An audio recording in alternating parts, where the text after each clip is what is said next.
السلام وكافة الأنبياء والعلماء والشهداء والصالحين. أشهد بالله لهم الفاتحة. أعوذ بالله من الشيطان الرجيم.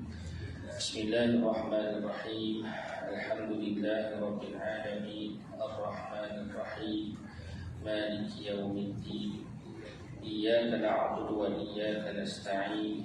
اهدنا الصراط المستقيم صراط الذين أنعمت عليهم غير المغضوب عليهم ولا الضالين. بسم الله الرحمن الرحيم. السلام عليكم ورحمة الله تعالى وبركاته. الحمد لله الذي أنزل على عبده الكتاب ولم يجعل له عوجا.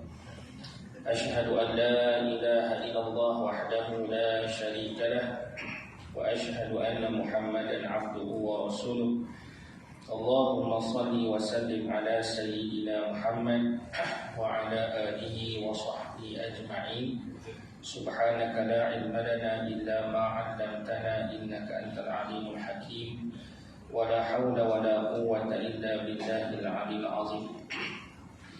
نويت التعلم والتعليم والتذكر والتذكير والنفع والانتفاع والإفادة والاستفادة والحث على التمسك بكتاب الله وسنة رسوله ودعاء إلى الهدى والدلالة على الخير ابتغاء وجه الله ومرضاته وقربه وثوابه.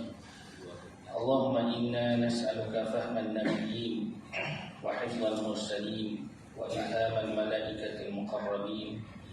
اللهم اغننا بالعلم وزينا بالحلم وأكرمنا بالتقوى وتمنا بالعافية يا أرحم الراحمين.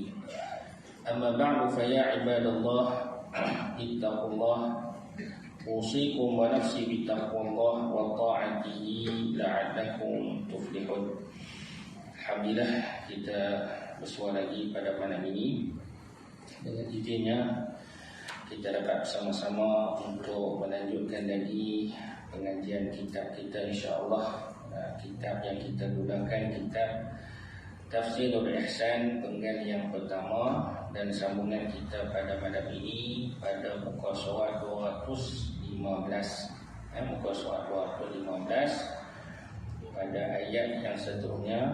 Ayat yang berapa ni? Ayat yang ke Waqalatil Yahud, ayat yang ke-18.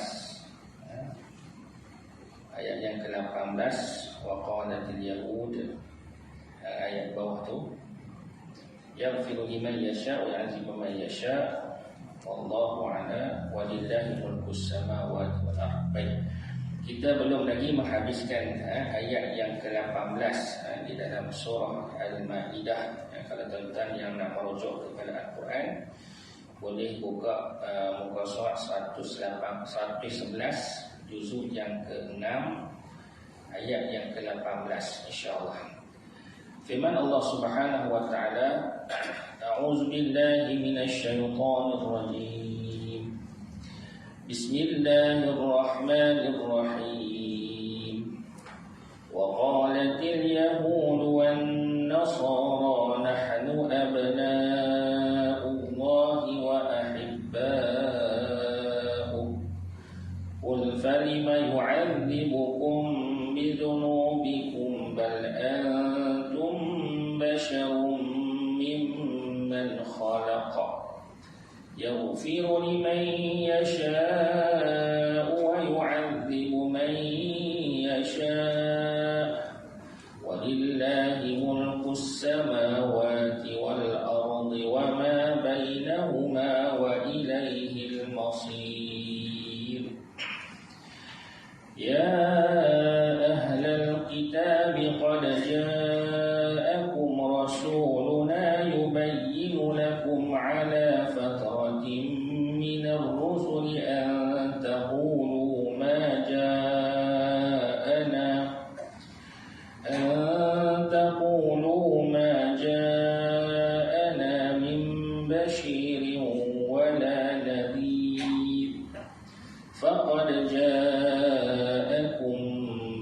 بشير ونذير والله على كل شيء قدير صدق الله العظيم.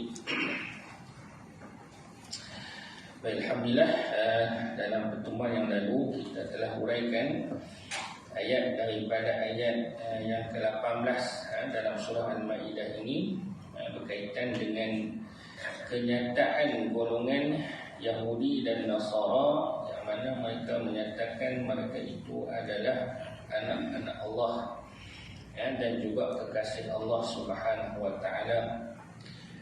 Sedangkan Allah Subhanahu wa taala menafikan bal antum basyarum mimma khalaq, tetapi kamu itu manusia daripada jumlah makhluk yang kena jadi.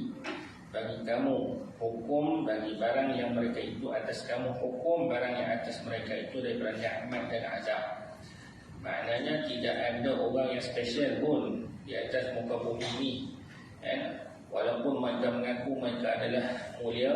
Dan kita telah uraikan dahulu yang mana pengakuan itu adalah satu pendustaan yang mereka berasa syok mereka sendiri saja, sedangkan hakikatnya Allah Subhanahu wa taala tidak menilai pada banyaknya nabi yang diutuskan kepada mereka, tetapi mereka tetap kufur, menolak kehadiran nabi-nabi dan ajaran yang nabi-nabi bagi, maka tidak ada kemuliaan di situ.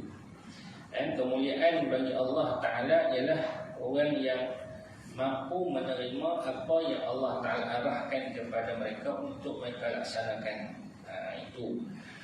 Baik, kemudian sambungan ayat yang Allah Ta'ala nyatakan pula, seterusnya adalah ayat ini juga, yaghfiru liman yasha' wa yu'adzibu man yasha'.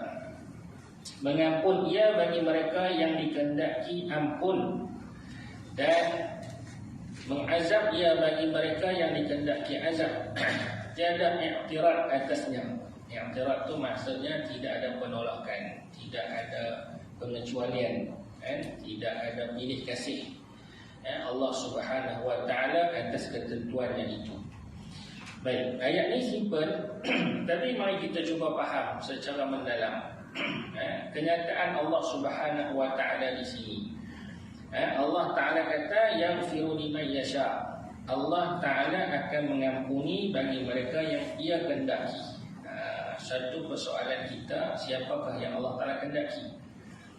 Kita manusia tak mampu untuk menghukum dan menentukan hukuman kepada perbuatan kita sendiri. Atau saya cerita awal lain, kita kena tengok pada diri kita. Sebab ayat ni Allah Ta'ala walaupun mengkisahkan tentang Bani Israel, Yahudi dan Nasara, tapi ayat ni adalah satu contoh satu contoh yang Allah Ta'ala nak suruh kita fikir-fikirkan. Kerana golongan Yahudi dan Nasara adalah golongan yang telah banyak menerima petunjuk daripada Allah, tapi golongan ini tetap engkar, aba wastakbar, enggan dan juga takabur dengan petunjuk Allah, nabi-nabi yang Allah Ta'ala utuskan kepada mereka.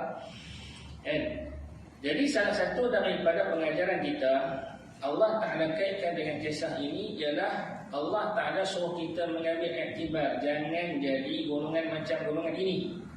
Dan sebab itu Nabi SAW, kalau kita tengok sunnah Nabi dalam dakwah Nabi SAW bila mengajak para sahabat untuk menghayati Islam, Nabi SAW sama sekali tak mau nak ikut contoh golongan Yahudi dan Nasara. Bila mana Allah Ta'ala datangkan satu ayat lagi yang lebih jelas, walan tarda ankal yahud walan nasara hatta tattabi'a millatahum. Ayat ni lagi lah. Bila ayat ni Allah Ta'ala turunkan kepada Nabi SAW, langsung daripada selepas itu Nabi SAW mengubah apa saja yang ada kaitan dengan Yahudi dan Nasara, Nabi tak mau ikut langsung. Hatta sikat rambut pun, sikat rambut pun kalau ada sipi-sipi dengan pokok tu, Nabi tak mau, tak rela dan Nabi nak ikut mereka. Sebab Allah Ta'ala kata mereka pun tak mau hampa ikut mereka. Jadi ayat itu seolah-olahnya satu panduan yang Allah Ta'ala nak kita fahamkan. Golongan Yahudi pun tak suka kat kita, tapi mereka ambil peluang, mereka gunakan kita hanya untuk kepentingan mereka saja. Tak ada respect pun kat kita sebenarnya tuan-tuan. Jadi sepatutnya kita pun kena ada sifat yang macam tu. Ini bukan nak bagi siapa semua dah, cuma nak cerita tentang sifat mereka itu, yang masih lagi ada dendam kesumat dalam hati-hati mereka kepada orang Islam, yang mereka takkan sama sekali redha dengan orang Islam ni. Macam mana pun orang Islam buat baik ke, orang Islam bergurau dengan mereka macam mana pun, mereka tetap dengan satu pendirian yang orang lain tidak ada keistimewaan, orang lain tidak ada kedudukan, kami saja orang yang mulia. Sebab tu bagi mereka, nyawa selain daripada golongan mereka adalah halal, adalah bolehan nak main-main, nak bunuh kan, nak apakah, tak ada nilai. Sebab tu dia orang buat istilah macam kambing hitam, maknanya diperkambing hitamkan kita ni, mereka pergunakan kita untuk keberuntungan mereka, diperalatkan kita ini sehabis-habisnya. Dan begitulah keadaan dunia yang mereka cuba kuasai sekarang ini. Dan itulah keadaan yang berlaku kepada kita yang hakikatnya begitu, yang kita tak dapat lari daripada sistem yang mereka telah adakan, yang telah mereka sediakan. Semua sistem yang kita ikut, terikut mereka. Kalau kita kata ikut Dajjal, dialah itu. Memang kita di zaman dia, di zaman kita ni terikut dengan Dajjal. Kalau kita ikut sistem mereka, dapatlah nikmat, dapatlah syurga dunia. Tapi kalau kita melawan arus daripada apa yang mereka telah tetapkan, maka kita ni dianggap orang yang duduk dalam neraka lah. Maknanya kita tak ada kemudahan, tak ada benda yang kita dapat nikmat. Tapi Nabi kata, apabila kita berada dalam suasana yang macam tu, kekallah kamu istiqamah dengan agama, sebenarnya kamu berada dalam nikmat Allah Subhanahu wa taala. Walaupun zahirnya kita ditekan, ditindas dan sebagainya, tapi kita tetap dapat kemuliaan daripada Allah Subhanahu wa taala. Sabarlah, insya-Allah. Jangan kita ni lah tentang kemenangan dinafikan apa segala lah. Tak apa, sabar, Allah Taala sedang merancang. InsyaAllah satu ketika Allah Ta'ala akan berikan kemuliaan kepada orang-orang yang istiqamah dalam agama, dan Allah Subhanahu Wa Ta'ala akan beri peluang untuk kita merasai nikmat Islam itu di atas. Tapi kita ingatlah kata-kata Nabi, tak lama suasana itu, sebab selepas itu akan berlakunya kiamat kubra.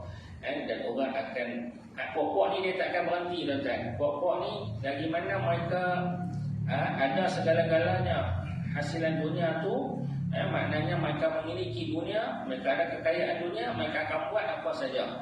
Sampai satu peringkat kemuncak mereka benci kat kita, maka apa yang Nabi kata, mereka akan musnahkan orang Islam, hanya tinggal orang mereka saja. Waktu itulah baru Allah Ta'ala akan datangkan kiamat kubra, akan musnahkan alam ini. Sebab kita takkan orang Islam ni Allah Ta'ala sayang, Allah Ta'ala selamatkan daripada kiamat besar, yang mana orang waktu tu tak sempat nak bertaubat. Tapi kita alhamdulillah, kalau kita istiqamah, mati kita dalam keadaan Allah Subhanahu Wa Taala. Begitu satu pengajaran yang kita dapat ambil daripada apa yang telah kita huraikan dahulu. Sebab tu ayat ni tak habis kita hujat dan kita dah hurai, tuan-tuan. Panjang ayat ni dari sudut dia punya pengajaran dia. Cuma poin yang kita nak cuba faham pula, yaghfiru liman yasha' tu. Allah Ta'ala akan mengampunkan siapa yang Allah Ta'ala kehendaki. Jadi kita dah sebut, kita tak mampu untuk menilai hatta diri kita sendiri, adakah layak kita ni mendapat keampunan Allah Subhanahu Wa Ta'ala. Kita jangan overconfident lah. Kalau takat boleh jaga sembahyang 5 waktu, puasa tak tinggal, bayar zakat tak pernah miss. Tapi ada benda-benda yang masih lagi Allah Ta'ala akan perhitungkan. Allah Ta'ala akan mengambil kira, adakah layak kita mendapat keampunan Allah ataupun tak. Baik, sebab itu ulama-ulama tasawuf cuba menyenaraikan kepada kita supaya kita faham istilah liman yasha' tu, bagi siapa yang Allah Ta'ala kehendaki. Dan benda ni bukanlah satu rahsia. Allah Ta'ala permudahkan bagi kita untuk kita melayakkan diri kita termasuk dalam golongan orang yang Allah Ta'ala kehendaki. Jadi Allah Subhanahu Wa Ta'ala letakkan syarat. Keampunan yang Allah Ta'ala nak beri adalah kepada, ini tuan-tuan kena ingat, siapa yang Allah Ta'ala nak ni, yang pertama, dia berusaha tidak mensyirikkan Allah Subhanahu Wa Ta'ala. Allah Ta'ala akan ampunkan dosa dan insya-Allah. Tapi kalau dalam hati kita masih ada kesyirikan kepada Allah, yang tu susah, Allah Ta'ala akan ampunkan kita. Itu syarat yang paling utama, tidak mensyirikkan Allah Subhanahu Wa Ta'ala. Sebab tu dalam kitab-kitab tasawuf, penekanan berkenaan macam mana kita nak mewujudkan rasa kehambaan kepada Allah. Belajar untuk mengenal diri sehingga kita meletakkan tahap kedudukan yang paling tinggi pada zat Allah Subhanahu Wa Ta'ala, sehingga kita tidak meletakkan yang lain dengan mensyirikkan Allah Subhanahu Wa Ta'ala pada perkara itu, hatta kepada diri kita sendiri. Sebab itu kita kena kenali akan kelemahan kita, betapa perlunya kita bergantung kepada Allah Subhanahu Wa Ta'ala, betapa perlunya kita kena sentiasa berhubung dengan Allah Subhanahu Wa Ta'ala. Sebab apabila kita terputus hubungan kita dengan Allah, maka hilanglah segala kebaikan dan nikmat daripada Allah Subhanahu Wa Ta'ala. Itu makna poin yang paling besar ialah tidak mensyirikkan Allah Subhanahu Wa Ta'ala. Yang ni kita kena detailkan pengajian kita dalam bab tu. Dan kalau kita nak dapat yang tu ataupun ilmu itu, kita kena mendekati diri kita dengan memahami ilmu tasawuf. Sebab ilmu tasawuf tu dia akan mendidik jiwa. Pertama, kena kenal kelemahan diri kita yang menjadi punca kita jadi aba wastakbar, jadi macam pokok Yahudi dan Nasara tu. Sebab mereka ni tak kenal diri mereka. Siapa? Mereka duk sangka mereka bagus. Ni banyak di kalangan kita yang duk lawan Allah Ta'ala, duk sangka apa? Sangka bagus lah, sangka hebat, sangka kita ni paling power, idea kita paling bernas. Allah Ta'ala punya idea tak boleh pakai. Zaman dulu saja, zaman dah tak boleh pakai. Tu sebab dia nampak dia lagi besar daripada Allah yang maha besar. Sedangkan kita selalu mengagungkan Allah dalam solat pun, kita akan dahulukan Allahu Akbar. Itu maknanya kalau sekiranya kita yang tu pun tak settle, mula sekali Allahu Akbar pun kita dah masuk dalam diri kita dengan sifat yang lain daripada maha besarnya Allah Subhanahu Wa Ta'ala, maha agungnya Allah Subhanahu Wa Ta'ala, maka kita telah memesongkan diri kita kepada golongan orang yang bakal diazab oleh Allah Subhanahu Wa Ta'ala. Sebab kita tidak melayakkan diri kita di kalangan orang yang Allah Ta'ala hendaki untuk diberikan keampunan. Kalau kita tidak mensyirikkan Allah Subhanahu Wa Ta'ala, tapi kita masih lagi gagal untuk nak betul-betul jadi orang yang taat, itu masih lagi ada peluang untuk Allah Ta'ala ampunkan. Sebab apa? Sebab dia masih lagi bertuhankan Allah, masih lagi meletakkan Allah Ta'ala pada harapan dia. InsyaAllah Allah Ta'ala akan ampunkan. Sebab tu kalau kata kita tak syirik, kalau kita buat dosa, ada peluang untuk kita diberikan keampunan. Tapi kalau ada kesyirikan, macam mana solat, ibadat kita buat tapi masih ada syirik dalam hati kita, dalam jiwa kita, dalam iman kita, maka Allah Ta'ala akan mengazab kita. Wa yu'adzibu man yasha. Allah Ta'ala akan azab siapa yang dia kehendaki. Siapa dia? Lawan dia. Lawan daripada sifat taat dengan tidak mensyirikkan Allah ialah orang yang mensyirikkan Allah.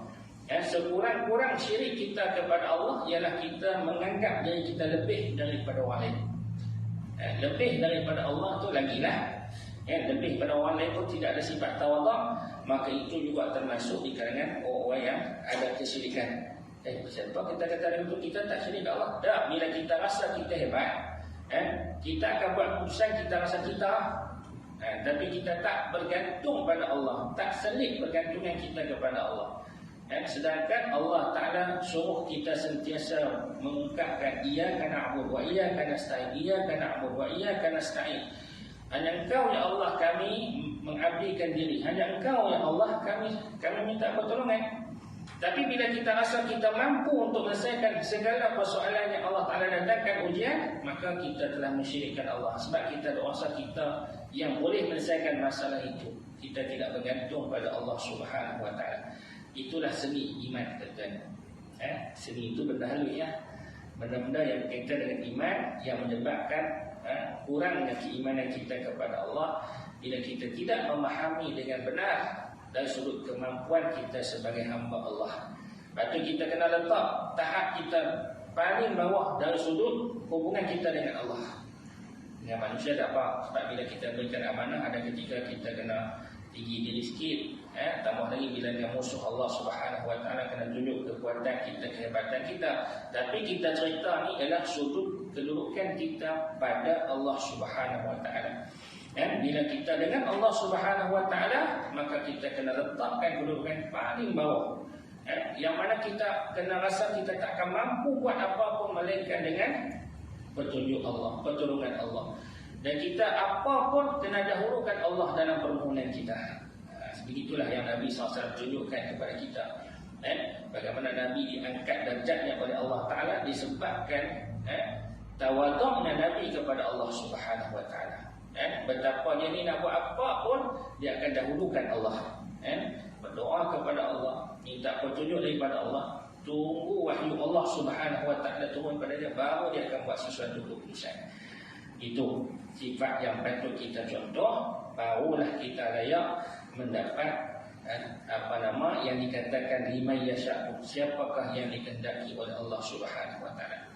Okey, so rahsia dah terbuka. Jadi cuba tanya diri kita, layak tak kita dapat keampunan Allah Subhanahu Wa Ta'ala? Soalan sekarang, layak tak kita dapat keampunan Allah? Tengok balik dalam diri kita, ada tak kesyirikan kita kepada Allah?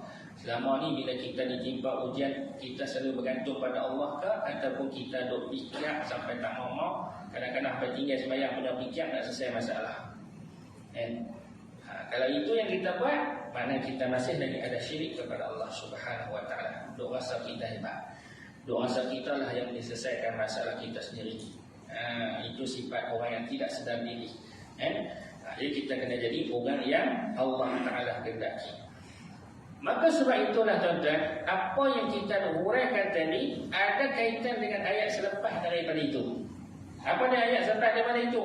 Walillahi mulkus samawati wal ardh wa ma bainahuma wa ilaihil masir. Ini kesimpulan yang saya duk cerita tadi. Yang kita duk ulun habaq, jangan syirik kepada Allah. Itu syarat yang paling utama. Maka sebab itu Allah Ta'ala datangkan ayat selepas daripada itu. Allah Ta'ala menyatakan apa kenyataan Allah. Dan bagi Allah Ta'ala lah semata-mata milik 7 batalan langit. Allah Ta'ala yang maha berkuasa ni. Kita ni lemah saja. Kita ni tak ada apa pun. Kita ni bila-bila masa boleh ditukar Allah Ta'ala nak jadi apa pun. Nak bisu ke, tak nampak ke, apa ke, sekelip mata boleh berlaku. Macam mana kita ikhtiar sekalipun, kalau Allah Ta'ala tak izinkan, tak akan berlaku. Kalau Allah Ta'ala tak izinkan, mustahil kita kata berlaku. Allah Ta'ala kata berlaku, dia tetap akan berlaku. Wa makaru wa makarullah wallahu khairul makirin. Apapun kita rancang, Allah Ta'ala juga merancang dalam takdirnya. Maka perancangan Allah Ta'ala itu lebih hebat. Sebab tu orang yang beriman, dia tak akan kecewa apapun yang berlaku.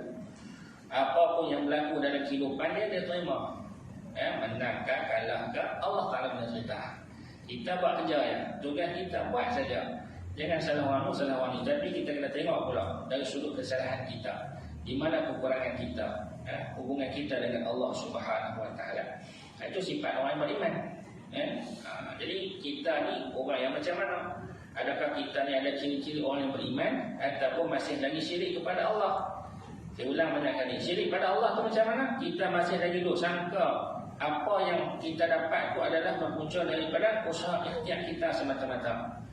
Ataupun kita bergantung pada Allah, tapi kita duk bangga dengan ikhtiar yang kita buat, yang kita duk usahakan. Ni pasal aku buat yang ni, ini perancangan pula. Dengan sebab perancangan inilah yang berlaku ni. Jadi kita lebihkan kegairahan kita pada apa yang kita sangkakan. Dan kan Allah Ta'ala maha berkuasa. Sebab itu bila Allah Ta'ala kata walillahi mulkus samawati wal ardh wa ma bainahuma, dan antara keduanya itu langit dan bumi semua milik Allah Subhanahu Wa Ta'ala, maka last kali Allah Ta'ala tutup ayat ni, wa ilaihil masir, dan kepadanya jualah tempat kembali kamu, yang membalas ia akan amalan-amalan baik dan juga jahat. Pada Allah Ta'ala jugalah. Macam mana pun kita terpaksa kembali kepada dia, macam mana pun.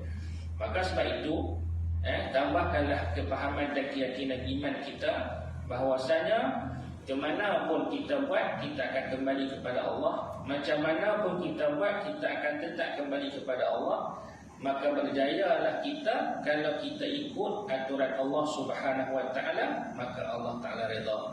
Tapi sebaliknya, kalau kita menderhakai Allah, kita masih lagi degil, kita masih lagi tak mau polish iman kita, tak mau nak bagi gilak iman kita dengan baik-baik, kita tetap jadi orang yang masih lagi menderhakai dan syirik kepada Allah Subhanahu Wa Taala, kita tetap akan kembali kepada Allah, tapi akibatnya azab daripada Allah yang kita akan perolehi.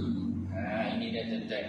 Jadi kita faham ayat ni, walaupun dimulakan dengan cerita Bani Israel, iaitu Yahudi dan Nasara, tapi penceritaan itu tujuannya supaya kita mengenal diri kita, betapa manusia ni memang ada sifat ego yang macam tu. Allah Ta'ala tak suka kita bersifat macam tu. Allah Ta'ala tak suka kita ada keegoan yang tinggi. Ego ada yang harus, tapi dalam hal ini bila kita berhadapan dengan cobaan ujian Allah Subhanahu Wa Taala, maka kita kena bersifat tawadhu. Kita kena bersifat tawadhu, merendah diri, merasai diri ini adalah milik Allah dan kita adalah kepunyaan Allah, dan Dia mampu nak buat apa saja kepada kita, dan kita kena akur kepada Dia. Jadi kita faham daripada ayat ini tuan-tuan, dua pengajaran yang kita dah sebutkan tadi, dan kesimpulan yang kita boleh dapat ambil daripada ayat ni baru satu ayat ni, iaitu kita kena sentiasa mendidik diri kita untuk mengenal kelemahan kita, kerana iman kita ni sentiasa naik dan turun. Maka kita kena jaga betul-betul iman supaya tidak terpesong sehingga mensyirikkan Allah Subhanahu Wa Taala. Sebab bila kita berada dalam kesyirikan, Allah Ta'ala tidak akan ampunkan kita. Sebab itu perkara yang paling utama sebelum kita nak mohon keampunan, kita kena perbetulkan keyakinan kita kepada Allah Subhanahu Wa Ta'ala. Sebab itu wajib mengaji sifat 40, wajib mengaji mengenal Allah Ta'ala. Tapi orang lain ni dia agak mudah tuan-tuan. Mengaji-mengaji pun asal tahu saja, tapi tak mendalam kefahaman dia. Akhirnya keluar kenyataan yang menampakkan ada ciri-ciri kesyirikan dia kepada Allah Subhanahu Wa Taala. Sebab tu lebih baik kita mengaji macam mana turus dulu. Orang tua-tua dulu mengaji cukup mantap, macam mana nak mantapkan akidah. Kerana itulah dia punya kekuatan. Hari ini iman kita longgar tuan-tuan. Iman kita bolehlah cerita Allah Ta'ala itu Esa, Allah itu tidak ada. Kita baca dalil, Qul huwallahu ahad, Allahus samad, lam yalid wa lam yulad wa lam yakul lahu kufuwan ahad. Okey, dalil tu mah. Tapi macam mana kita nak pasakkan dalam diri kita hingga kita berkeyakinan Allah Ta'ala lah segala-galanya? Bagaimana kita nak meletakkan keyakinan, pergantungan kita hanya pada Allah Subhanahu Wa Ta'ala? Maka sebab itulah para ulama yang telah beramal, mereka cuba mendidik masyarakat selepas daripada itu, supaya kita pun beramal sebagaimana mereka dapat rasa. Macam mana kita nak kuatkan iman kita? Tidak hanya sekadar dengan kita mengetahui, tetapi kita kena ada keyakinan yang disumberkan kepada sebutan yang berterusan, sehingga kita yakin dalam amalan-amalan kita. Sebab itu kena ada zikir. Selain daripada kita belajar ni tuan-tuan, kita kena ada zikir yang berterusan. Maka sebab itu para ulama salafus salih golongan amilin, orang yang beramal ni tuan-tuan, tidak hanya sekadar dia menyampaikan formula tentang Islam, apa perlu buat, apa tak boleh buat, tapi mereka masih lagi mendidik dan menerapkan didikan dengan amalan-amalan khusus untuk kita beramal dengan dia. Sebab tu bila kita duduk dalam pusat-pusat pengajian yang bukan hanya mengajarkan halal dan haram, tapi lebih menekankan kepada bagaimana nak menghasilkan keimanan dan kualiti makni yang sebenar, mereka menerapkan amalan-amalan. Sebab itu diamalkan ada zikir khusus, dan zikir-zikir munajat kepada Allah Subhanahu Wa Taala kena terapkan. Kemudian ada zikir yang perlu kita baca selain pada zikir subhanallah, hamdan, Allahu akbar, selawat. Maka Al-Quran itu menjadi bacaan harian kita, kerana dia adalah sesuatu yang dapat melembutkan hati kita, yang mendapat memahamkan kita kepada tujuan kehidupan kita. Sebab sifat manusia ni tuan-tuan, Allah Ta'ala cipta cepat lupa. Bukan Melayu saja mudah lupa. Memang manusia hakikatnya mudah lupa. Dengan kehidupan yang Allah Ta'ala uji dengan ujian-ujian yang berbagai itu. Jadi yang ketiganya tuan-tuan, yang saya nak sebutkan untuk mengambil pengajaran pada ayat yang kita baca ni ialah mari sama-sama kita mantapkan keimanan kita dengan kita mengambil cara yang betul untuk memahami bagaimana kita tidak mensyirikkan Allah dengan mengenal diri kita. Kena mengaji kisah kitab tasawuf yang betul lah. Dengan kitab yang kecil, jangan duk pergi ambil kitab yang terus besar-besar tinggi. Kalau kitab hikam tu, kalau tuan-tuan tak mengaji kitab hal rendah, yang tu nanti dulu. Sebab yang tu bukan kitab untuk kita nak mendidik hati kita. Yang tu hanya kitab yang mengajar kita bagaimana hasil amalan kita. Tu dia kena ada silibus dia. Mulakan kalau kata kita ikut silibus Imam Al-Ghazali rahimahullah, kita mulakan dengan bidayatul hidayah. Macam mana cara kita nak membetulkan amal ibadat kita. Kemudian di samping kita mengenal baik buruk sifat-sifat yang ada dalam diri kita, mazmumah, mahmudah yang perlu kita terapkan, yang kita perlu amalkan, yang kita kena faham. Dosa batin apa dia, dosa zahir apa dia. Kenal dulu sebelum kita berinjak untuk nak beramal. Dan nak mengisi amalan-amalan kita dengan amalan yang membawa kepada ketakwaan. Itu proses yang perlu kita lalui.